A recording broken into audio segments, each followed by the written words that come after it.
국가정보원의 대공수사권이 이제 없어져 가지고 소위 이제 국가안보수사국이 국가안보조사국으로 바뀌어 놓으니까 방첩사에 지원해야 될 인력이라는 것도 뭐 그냥 국정원의 뭐 일반 직원이 아니라 방첩사에 갈 만한 이제 그야말로 숙련된, 지금은 수사권이 없어졌지만 이 저 대공수사에 아주 노하우가 풍부하게 있는 그 인력을 지원해 줘야 되는 거겠죠. 그죠?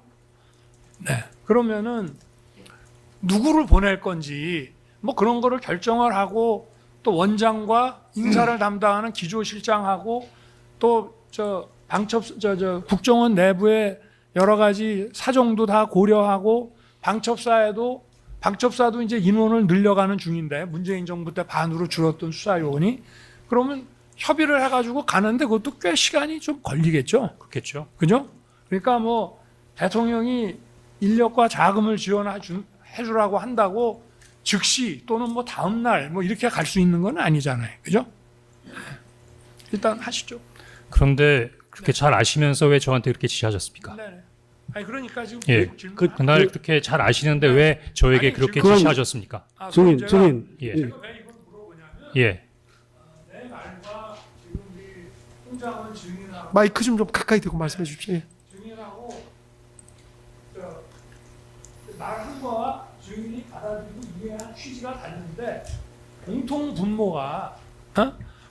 분모가 대공수사권, 인력, 자금 요 단어가 공통 분모이기 때문에 요 단어가 자관 언급된 거는 증인의 말이나 본인의 그 말이나 그 단어가 언급된 거는 공통이다 이 말이에요. 그래서 내가 그거 가지고 지금 얘기를 하는데 자, 내가 한 가지만 그럼 더 물어보겠습니다.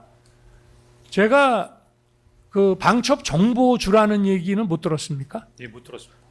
근데 원래 어디에 뭘 지원한다. 국정원이 이제 수사권은 과거에 있을 때나 또는 수사권이 경찰에 완전히 이관됐더라도 국정원은 어쨌든 정보를 기존의 정보도 있을 것이고 앞으로도 이제 정보 수집 전문 기관으로 돼서 계속 방첩 정보를 수집을 할 텐데 어쨌든 이거를 뭐 경찰이든 어디 자관에 수사할 수 있는 데다가 줘야 될 거 아닙니까?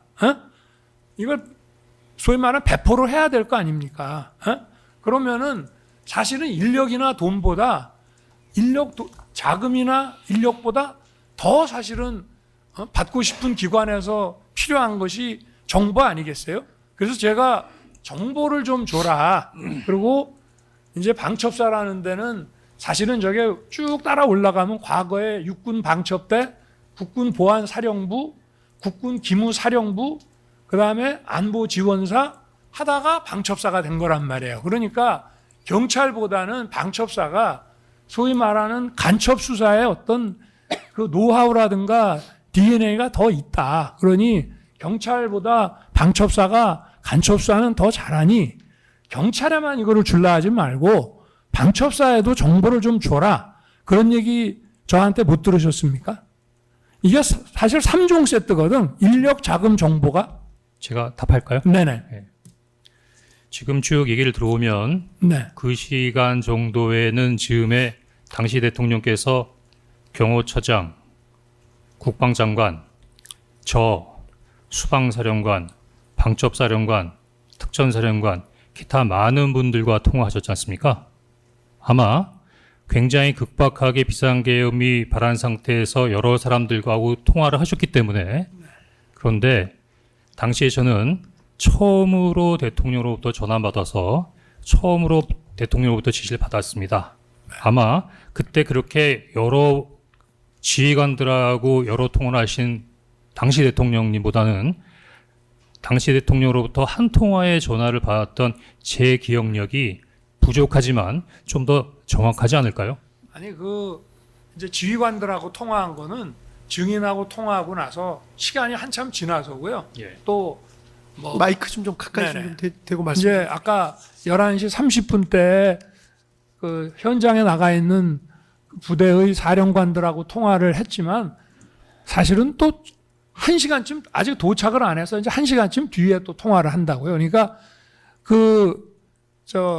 대통령실의 그 CCTV를 보면 나오지만 내가 증인하고 22시 53분에 1분 24초 통화하기 바로 직전에 국정원장이 대통령실에서 나갑니다.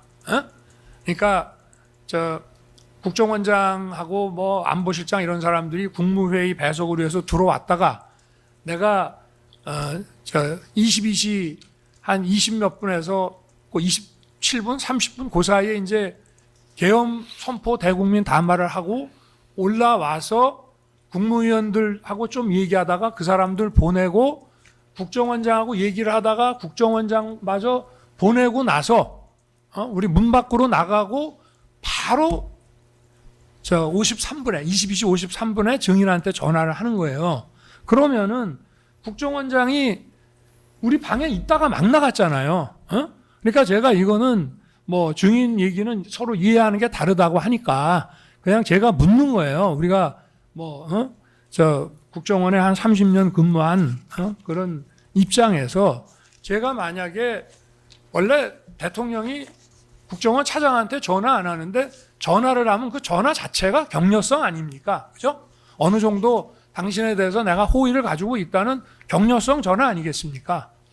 그런데 이게 통상의 국정원이 방첩의 컨트롤 타워로서 다른 기관을 도와주라는 얘기가 아니라 이거 자체가 어떤 하나의 계엄 관련 임무 지시라고 한다면은 증인하고 통화하기 직전에 국정원장이 내 방에 있다가 나갔단 말이에요. 그러면 원장한테 내가 그 얘기를 하지 않았겠을까요? 어떻게 생각? 아니 한번 이거는 뭐 팩트에 대한 건 아니지만 원장이 바로 직전에 나갔기 때문에 제가 아무리 이제 저거 하더라도 계엄 관련 어떤 임무라고 하면은 국정원장한테 주지 않았겠어요? 국정원의 어떤 조직이라든가 이런 모든 걸 감안했을 때. 그러면 저한테 전화하시기 전에 만났던 국정원장에게 네네. 저하고 똑같은 임무 지시를 하신 겁니까? 자, 질문하십시오. 예.